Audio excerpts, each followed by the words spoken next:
Hi, everybody. It's Daniella, your host of the Mom Curious podcast. I have a really special episode here for you today.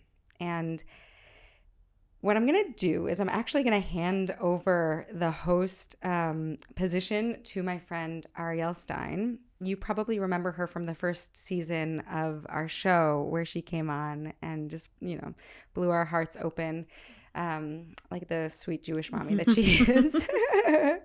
And we've been in love with her ever since. Ariel and I have become really good friends. I trust her completely. And I think when we are delving into what's going on with the Jewish community and the world community at large since October 7th, I just couldn't find the words to make this a solo episode myself, but I didn't want to, skim over the real life changes happening for me, the changes to this show, the changes in the world. I couldn't ignore it, but I also it was too fraught for me emotionally to do it alone. That's the truth. And I respect you so much, Ariel, as a mom and as a thought leader. I'm really grateful for your compassion and empathy when it comes to the Jewish people in the diaspora, Israelis, Israeli Arabs, Muslims, Christians, Jews, as well as the Palestinian people. I just find that you have just put humanity first in everything you do as a Jewish influencer. And your message has always resonated with me. Your message of peace, of coexistence, of hope. That's the national anthem of the Jewish people. Yes. And Israel in general. Yes. And, I called you yesterday to make this happen, and you made it happen for me. So I really appreciate it so much. And I also just wanted to give a nod to Hoff Studios for holding this space. It is hard. This is hard, like really, really hard. And it has been. We're recording on day 110 of this war. And it has been, of course, on the ground, it's been torture, in the region. And for those of us in the diaspora, also torture in a different way. So I'm going to turn it over to you, my trusted friend, my beautiful, beautiful sister. Thank you so much. Thank you for having me, and thank you for trusting me to hold this space for you. And I think, as you mentioned, all of us have been going through so much these past 110 days, and it's hard when you feel like you're going through it alone. So I also appreciate the way you have used your platforms and fostered community and helped me. I can only speak for myself, but I know so many others as well not feel so alone. Thank you so much. I decided not to air an episode of the show in the week after October 7th. I mean, it was really but I just couldn't keep soldiering on, as they say. What a terminology that is. And then I did just soldier on, and I never had a week of silence for the devastation happening in Gaza, and I didn't ever say anything at all since then on this podcast. And I just feel like that would be such a disservice to the listener who's gotten to know me really well. But here we are 110 days later. Here we are 110 days in. We're 3 months into this. How have you been doing? Not well. Mm-hmm. Not so well. Yeah. It's been scary on a lot of fronts. Of course, like the violence and the seeing those images, like, they don't leave you. And that's been really hard to metabolize for me and for so many of us. But what's also pretty rattling is the anti-Semitism that's sort of come onto our shores and even in our own classrooms. I mean, in Brooklyn, where, you know, any listener here knows that's where I live, there's a school that has wiped Israel off the map and put Palestine in place. And I want to say outright, I hope one day there is a Palestinian state alongside Israel. It just doesn't exist yet.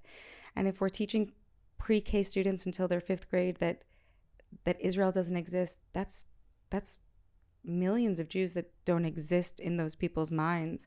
That is revisionist and it is dangerous. So I'm having a hard time on a lot of levels, and I'm not the only one. No, you're definitely not. And I think we've all been impacted in different ways. How have the events had an impact on you personally, but also professionally in your field, both as a podcast host, an activist, an advocate, an actor?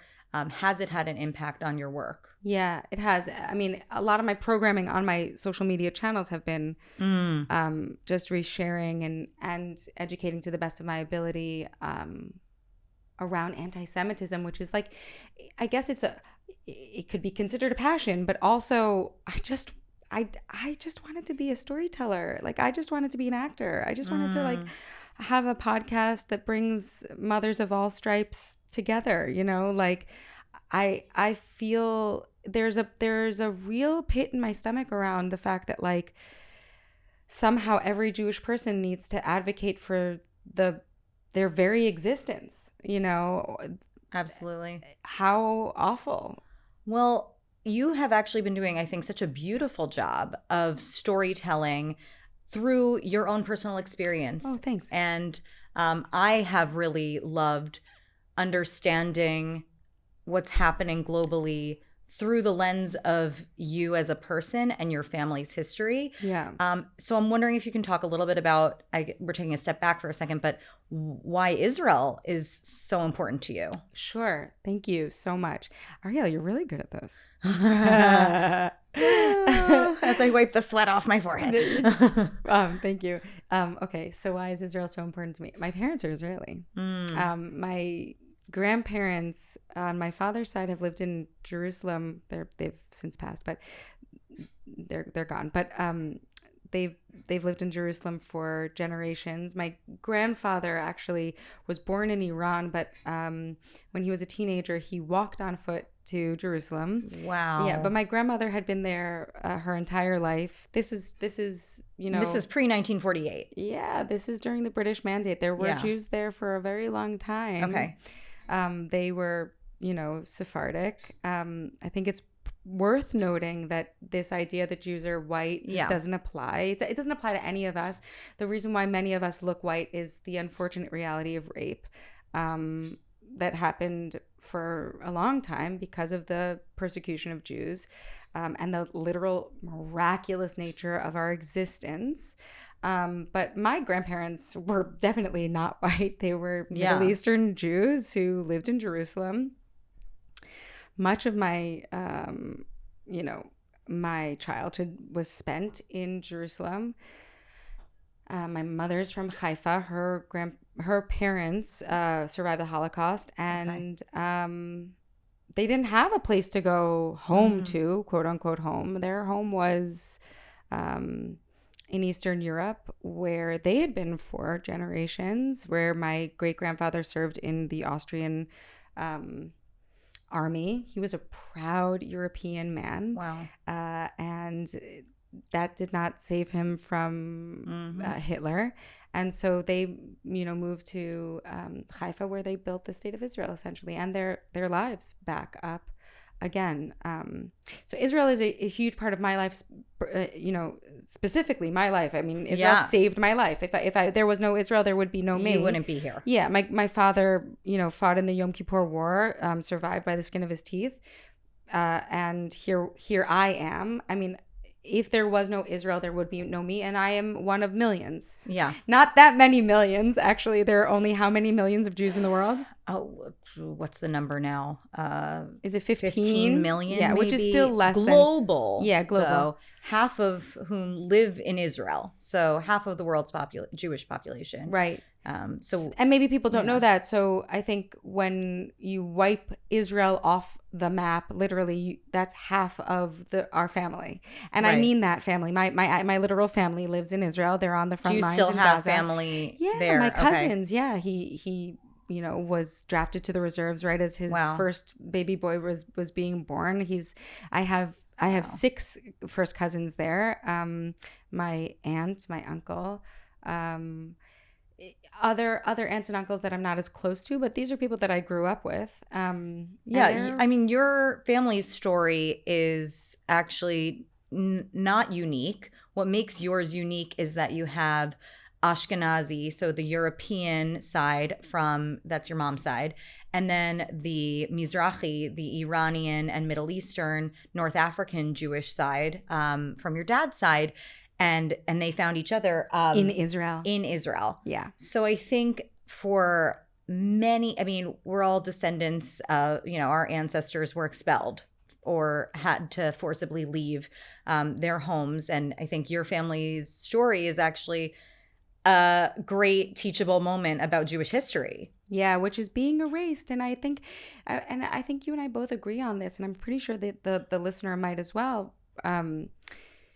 We don't need to erase Jewish history in order to advocate for the Palestinian people who absolutely inherently deserve dignity, safety, security, life. There's no need. There is just no need for me to have to sit here and defend myself in order to defend the other. We can all pool our necessary passion around this conflict. Absolutely. Together. And I feel like my energy is being zapped by the constant need to correct people around Jews being white. There are Black Jews, my friends, that were saved by Israel. Like Ethiopian Jews, please do not erase them. There are Asian Jews. There are, there are North African Jews. There are Ashkenazi Jews who, as I said, look white because of race. White passing. Yeah, white passing. I mean, if you take any of our DNA, you'll see that we all originate from the Levant, from Judea, from Israel. It's okay for Jewish people to be indigenous to the land of Israel and for Palestinians to deserve dignity, safety, security, 100%. Food, shelter. I mean, really, I don't know why I get heated, only because I'm like, can we all just get to that? I think there's a great point around colonialism. I think a lot of people are talking about colonialism as this like evil entity, and then they're lumping Jews, which by the way is a anti-Semitic trope around, Jewish power and our want to control the world, which is like, please, no. Right. But, the Jews did not colonize the state of Israel. This was a land back experiment. It was the only time that an indigenous people returned to their indigenous home land, and a decolonization. That's right. And one of the most important factors that we can look to is the language. There's only one state in the entire world that speaks Hebrew. There are many countries that speak Arabic because there was a Saudi Arabia and they colonized the entire region. Does that make them bad? No. Does it matter in terms of when we use the word colonizer or colonialism? Yes, it is an important point. You're pointing the finger at the wrong folks here, and it's a distraction. It really is. It is. What's something that you think people might have a misconception about, or that you wish people understood more about Israel? I wish people would visit. I really do. It's a democracy. It's a liberal democracy. I know that there's a lot of talk around people in the government being super right wing and very religious. I am not a religious person. Yeah. I don't. I happen to come from a religious family. I love the state of Israel. Most people that I know in Israel are wildly liberal. They, you know, they're like, they live with 2 million Arabs who enjoy every single freedom that a Jewish citizen of Israel has. The state of Israel is the size of New Jersey. It is tiny. When people talk about the power dynamic, look at a map, and don't look at that map in Brooklyn on that, you know, that doesn't have Israel at all. Not Look that at one. a map and you'll see how tiny Israel is in a part of the world where they are. In fact, there is a power dynamic and they are at a disadvantage there.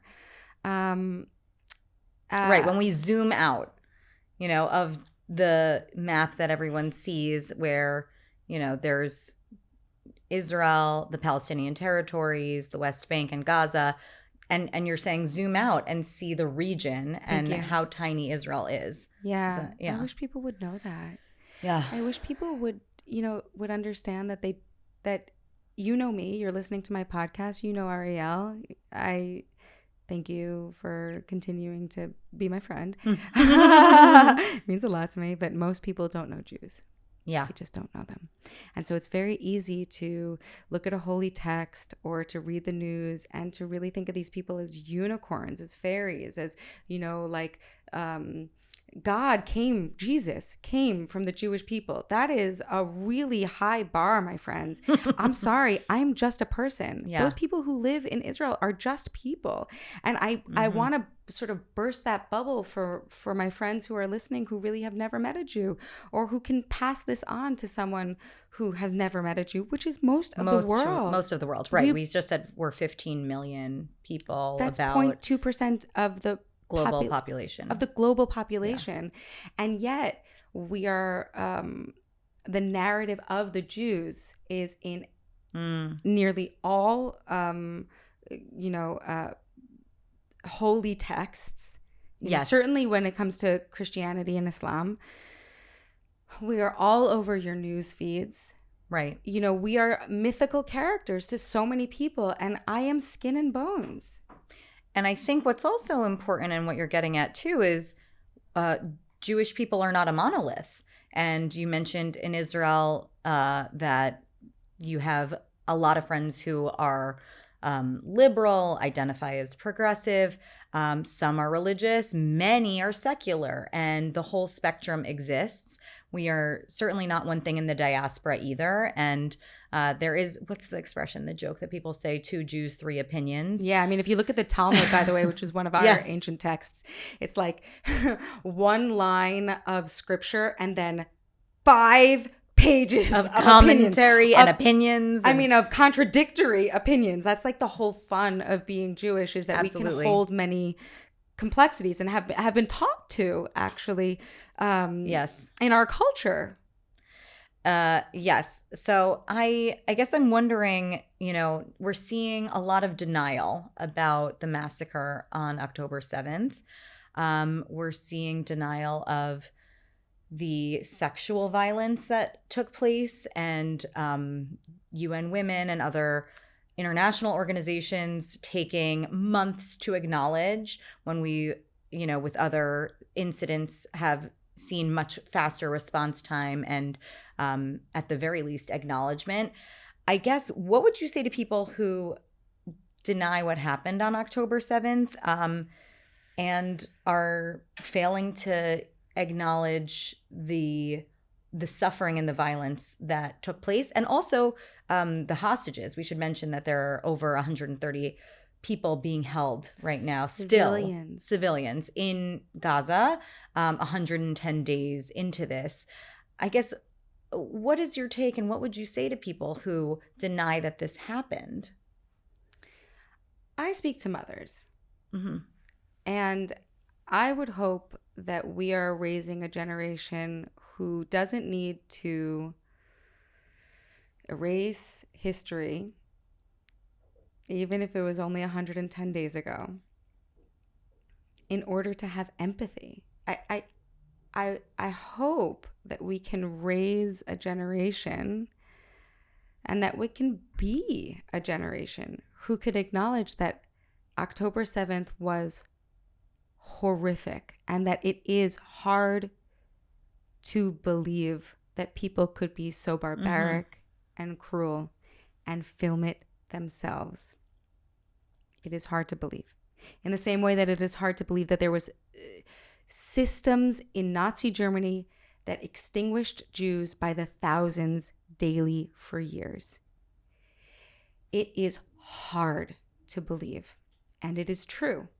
And I have a sense that the reason why that there is this denial, of course we can talk about, inherited Jew hatred. Sure. But I have another feeling that it's also because these deniers are trying to bolster their compassion, empathy, their care for Palestinians right now in Gaza, who are suffering tremendously, who have been suffering for years under Hamas. And there's a blockade between them and Egypt. It is very hard to get into Israel. Their lives are hard and have been for a long time. Yeah. I think if we erase October 7th, it can make it very easy for people to say, well, these people are suffering at the hand of Israelis. It is harder for people to hold the complexity that there are many people suffering for many different reasons, and that there are perpetrators and victims, and you can be both, in fact, at the same time. Yes. I mean, what you're saying, holding two truths simultaneously that might seem at odds with each other, but is I think, hardest work, but the most important work that we can do. Because like you said, you do not need to erase someone else's experience to bolster yours. But as you said, there is suffering happening on, I don't even want to say both sides. It's like we should really, be looking at all of us as on the side of peace, the side of humanity. Like no one wants to see suffering. I know for sure that Israel, if it could go back to October 6th and rewind the last 110 days, would do it in a heartbeat. Yeah. I don't think anyone wanted this war. And I think it's, we can't forget not just what happened on October 7th, but that, the 1,200 people who were murdered that day, each of them injured also, and maimed, injured, now hundreds of thousands of people displaced from their homes, that this is still ongoing and will have ripple effects for years, decades to come. The unfortunate truth also, Ariel, is that someone did want this war to happen, and those people are Hamas. Mm-hmm. That is a real thing, and thank you for that. You're right. Did want this war to happen, and why there is such evil and cruelty in the world, I don't know, but I have to grow up and say, yeah, people. And by the way, we can breathe into the truth, which is that there are extremists in the Israeli government. Yes, there are. And I think it's important to name that too, for sure. Yeah, we have to acknowledge, as adults, I have 2 young children. I am not the child anymore. I am not Anne Frank that could say, I believe after all that people are really good at heart. She said that under the care of her father, and then she was murdered. Yeah. She was a child. Her father had to teach her that everything was going to be okay because he was a good, loving father, knowing that there was true evil out in the world. I have to be an adult and acknowledge that there are really bad actors out here. Yeah. I think, and since we're talking about family and kids, have you spoken to your children about this, or what do they know, if anything, Yeah. about what's going on? I think I'm trying my best to stay regulated. Sometimes they see me wearing this like a number on my shirt. What is that? There's this mother. Her name is Rachel. She's the mother to a 23-year-old boy named Hirsch. Mm-hmm. And he has been held captive for today 110 days. I'm sure we're going to air this a few days later. But she asks that if we can, that we put that number that keeps going up on our shirts. And sometimes I do. And it's sort of in honor of Hirsch and the other hostages being held in Gaza. And my son sees it and he's like, why? Or he'll see this dog tag that I wear that says, bring them home. And he says, why? And I said, because I want the war to end. And he goes, he'll say, actually, I hope Israel wins. And I say, I hope people win, and I just like speak in code, that like, yeah, I mean, I hope that we don't go to war anymore. I hope that, Israeli and Jewish children can live a life of safety, that we don't have to send our children off to, army service just to live, just to live. My grandmother used to say things like, Sheyichulach.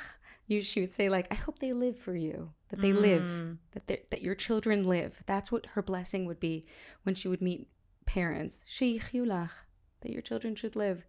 That's what, that's the inheritance I have as a Jewish mother, from my lineage.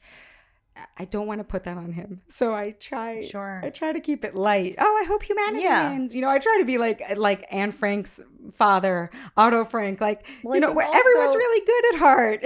And our kids are young. My kids are similar ages to yours. I have a 5-year-old and a 7-year-old. And I think it's really tough also to hide what's happening from them completely. They pick up on my energy. They can sense when I'm not feeling, 100%, or if something's up. And, you mentioned trying to regulate your emotions in front of them. It's a full-time job outside of that. And I guess I'm wondering, what have you been doing, or what would you like to do that has been supporting your mental health throughout this? Yeah. Guys, this might be a good time for me to tell you, the show is going to be aired every other week for a while, maybe forever. I don't know. We'll check back, but I have to slow down. Okay.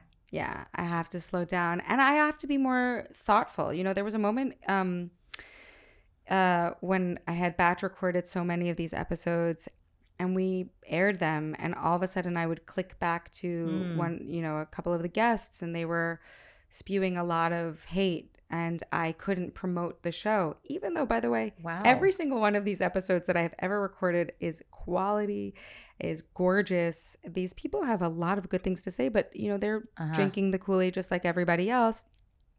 They don't necessarily know that they're being anti-Semitic either. I have to be more thoughtful. That was very jarring for me. I have to be more thoughtful.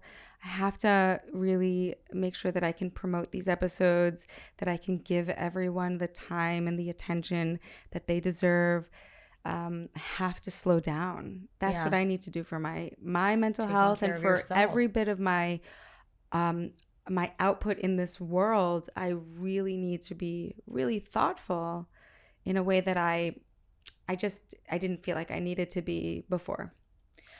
Have you experienced, you kind of alluded to it just now, that there were, some guests who maybe were sharing hateful messages outside of the episode of your show, is what you meant? Yeah. But I guess any friends or colleagues who, since this happened on October 7th, have maybe expressed, even if it's, a bias or an anti-Semitic message that you didn't expect. Have you seen that happen at all? Yes and no. There have been a couple of people who have been really cruel to me in the name of calling me a friend. Babe, you ain't no friend. Like if you were my friend, you wouldn't call me a baby killer. You know what I mean? You wouldn't call me an evil Zionist. Okay? Because I'm not evil, and I have not killed any babies. And using the word Zionist as a pejorative term, okay. which means Jew, essentially. Yeah, tell me, I guess, let's do a quick pause, education moment. What is Zionism? What is a Zionist? Zionism is the belief that the Jewish people have the right to self-determine in their ancestral homeland of Israel.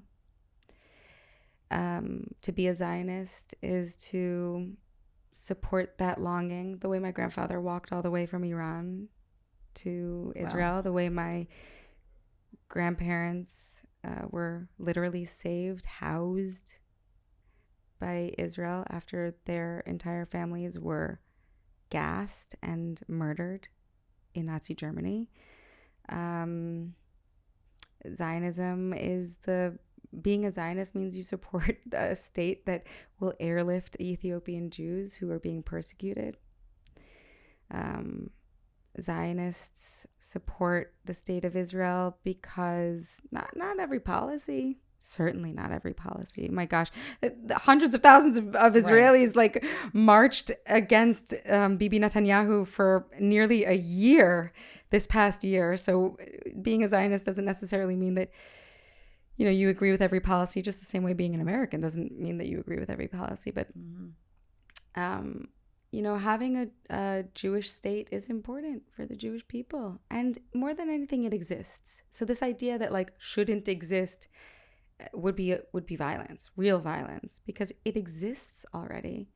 The idea that Zionism is evil, is such a distortion of Jewish history and of the Jewish word, Zionut, Zionism.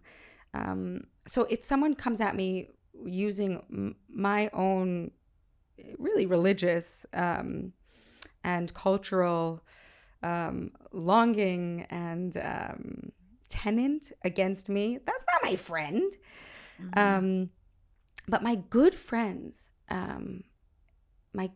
have always known that I'm a Jewish woman, a proud Jewish woman who knows a lot about Jewish history and about the Jewish state and about the Jewish people. So for the most part, maybe they've ghosted me, but they were my friends to begin with. There were a couple who were absolutely cruel, but for the most part, I really wear my Judaism like a badge of honor. Like that yellow star is on my chest, whether you see it, with your eyes or just with your energy. And so I feel like it saves me in a way from Jew haters who would literally have me and my family dead. Anti-Semitism is different than racism in that say more.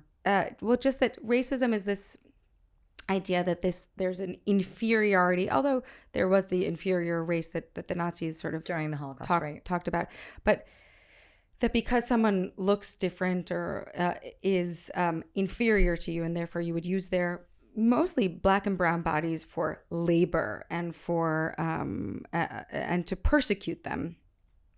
With anti-Semitism, there's this idea of punching down, so similar to racism, punching down, but also punching up. This idea that Jews want to control the world, that we control the media, that we control the banks, that we want world domination, we're colonialists, even though, as we discussed, that doesn't make any sense.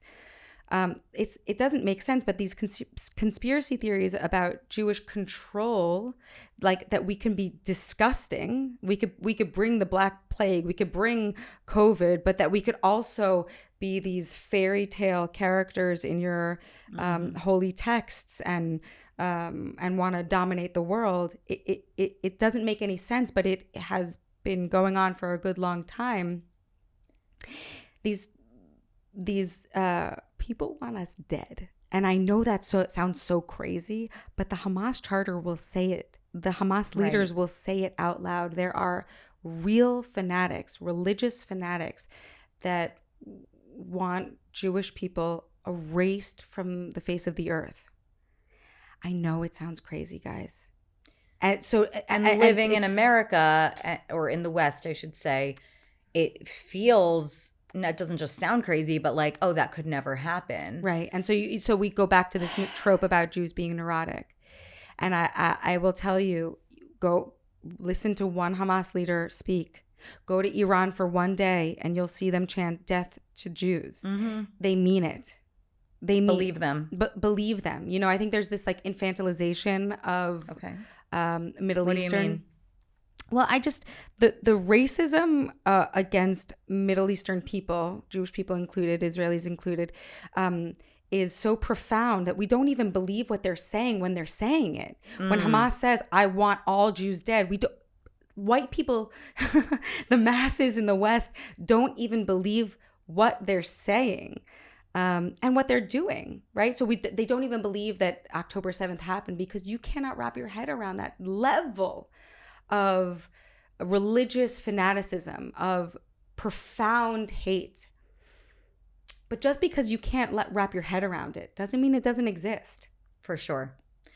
I think it's very hard for us to wrap our heads around this when you're so far removed physically from the region, but as someone also who has many friends and family members who live there and they're on the ground living this. And then, like you said, just our direct ancestors who, you know, I don't know what to call it. In our DNA, though, the coding of the trauma and this intergenerational trauma exists even if, you know, you were born in the United States in a golden age for Jewish people. But what we've seen time and time again throughout history, whether it was in North Africa or the Middle East or South America or Europe, no matter where the Jews lived, and this was, by the way, in the diaspora after the Jews had to leave Israel. There were a few who stayed and many, many had to flee. But they were forcibly expelled, ethnically cleansed. And the reason any of us are here, the 15 million who are here, are because at least one of our ancestors escaped before it was too late. Yeah. That's called epigenetics. It's a study. I knew there was a word in there. That's what my film was sort of based on, this epigenetic coding. Wow. And I just want to say that Palestinians have, you know, a really tough lineage as well. You know, that epigenetic trauma, different, but it's heated because we are in the middle of a conflict that is age old, and that is heavy and also confusing for people who are tuning into this over TikTok and Instagram. Mm-hmm. They don't know. They don't know what they're watching. Many of them, their own epigenetic pain is being weaponized against them. You know, we have awful history of indigenous violence in America and of profound racism in America, and that narrative is being weaponized. That pain and epigenetic trauma is being weaponized to galvanize people in support of the Palestinians, which, by the way, deserve support without any of this manipulation. Would you say that you are pro-Palestinian? Yes. I don't know. I actually don't know any Israeli, by the way, who isn't pro-Palestinian, who doesn't want their lives to be better, who doesn't want to see, you know, weapons stored in hospitals and in schools and in children's stuffed animals. Like, this is no way to live. This is no way to live for any human being, and it's dangerous for Israelis for a million reasons. Palestinians deserve sovereignty. Yes. They deserve life. They are suffering tremendously under Hamas leadership, which only makes Israeli borders and safety measures all the more stringent. Mm-hmm. Because during the Second Intifada, when my sister and brother were living in Israel, there were people blowing themselves up on buses. Wow. Okay. Shooting, nearly shooting my sister in a terrorist attack in a cafe. So this wasn't even that long ago. I don't know the exact years of the Second Intifada, but more or less, when did your siblings live there? So my sister is 7 years older than me. She lived there in the early 2000s. So we're talking about 20 so years ago. Yeah, and so when people say globalize the Intifada, are you saying Right. blow up like suicide bombers on buses all over the world? It wasn't even that long ago. In the name of killing Jews? Many of us, I'm of the millennial generation and remember when this was happening. And, remember the peace process. There's that iconic photo of Bill Clinton with Yitzhak Rabin, and who was the prime minister of Israel, and Yasser Arafat, the leader of the PLO, the Palestinian Liberation Organization. And there was progress being made. Spoiler alert, someone assassinated Yitzhak Rabin in Israel and assassinated peace and the peace process. The process. But we remember that was sort of, a turning point because I think over the last 20 or so years of, and I don't want to get too into the weeds of the politics, but in the last couple of decades with the current prime minister, Benjamin Netanyahu, the people who grew up with only that image of Israel, and we see this on TikTok, and I'm not trying to, point out its own, Gen Z, but for people who don't know the full history and don't know about, you mentioned, the Yom Kippur War, there was the 6-Day War a few years before that in 1967, the Independence War in 1948, the history that happened that led up to today. You don't have, the full picture here, the context. And I'm wondering, because I struggle when I see, because I also want Palestinian liberation. And I want badly. Palestinian people to have a state and to have sovereignty. They deserve it just as much as the Jewish people do. They deserve it. They deserve it. Period. Yeah. What, I guess, are sort of some resources that you can point to for people who do want to learn more? Sure. Yeah. There's this one, and I've mentioned this organization before. It's called the Parents Circle. Yes. Tell me about that again. Mm-hmm. They are a group of bereaved families who have lost either children or siblings, family members to this conflict on both sides. On their Palestinians and Israelis. Yeah, Palestinians and Israelis coming together, sharing their stories.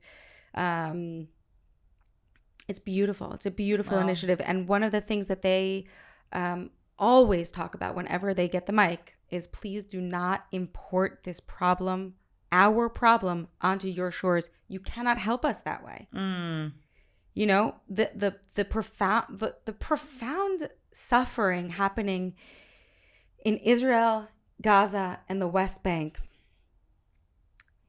If we take a degree of that onto ourselves, and we have, and put it into our public schools, now we're swimming in shit with them. Right. We cannot. We can't help them that way. We cannot help them that way. We can't help Israelis that way, and we can't help Palestinians that way. It is muddying the waters. And so I love that organization. There's another organization called Standing Together.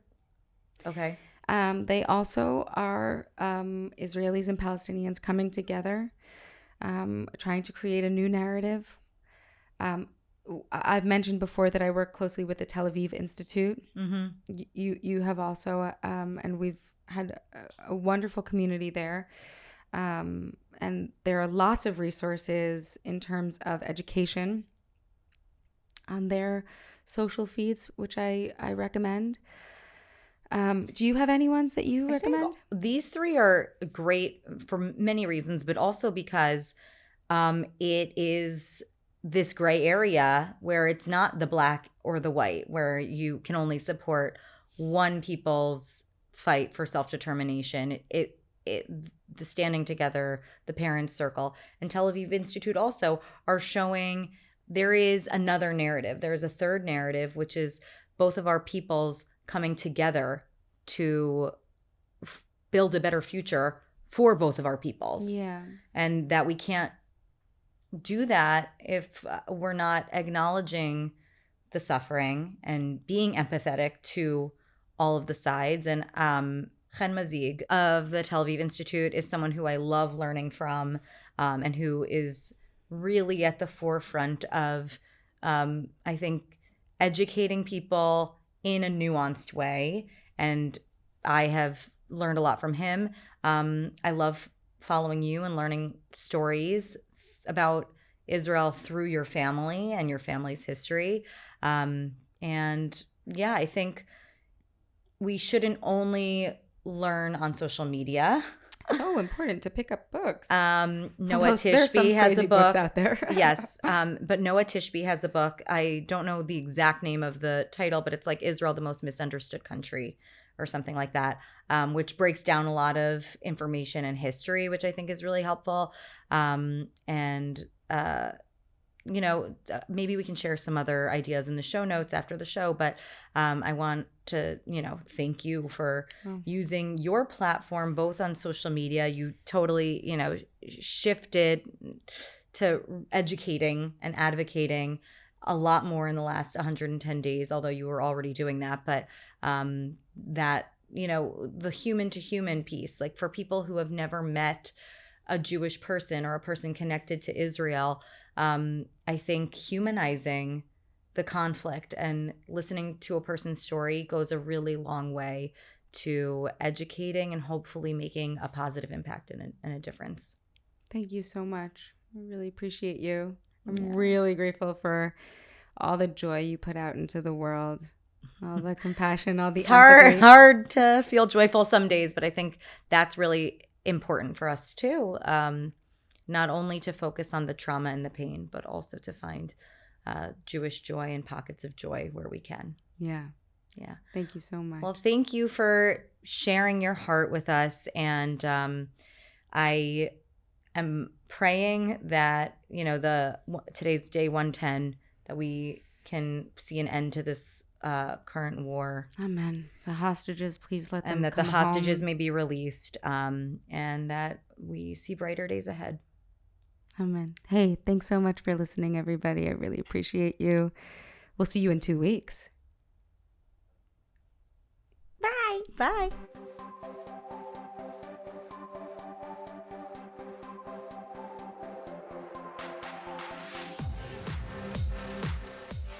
Thank you, as always, for listening to the Mom Curious podcast. My name is Daniella Rabbani. I am your host, and I would love to continue this conversation at Daniella Rabbani on Instagram. And if you'd be so kind to rate and review, share this podcast, I would be just really grateful. Catch you next time, every Tuesday on the Mom Curious podcast, produced by Hoff Studios. You can find them at Hoff Studios on Instagram as well. All right, have a great day.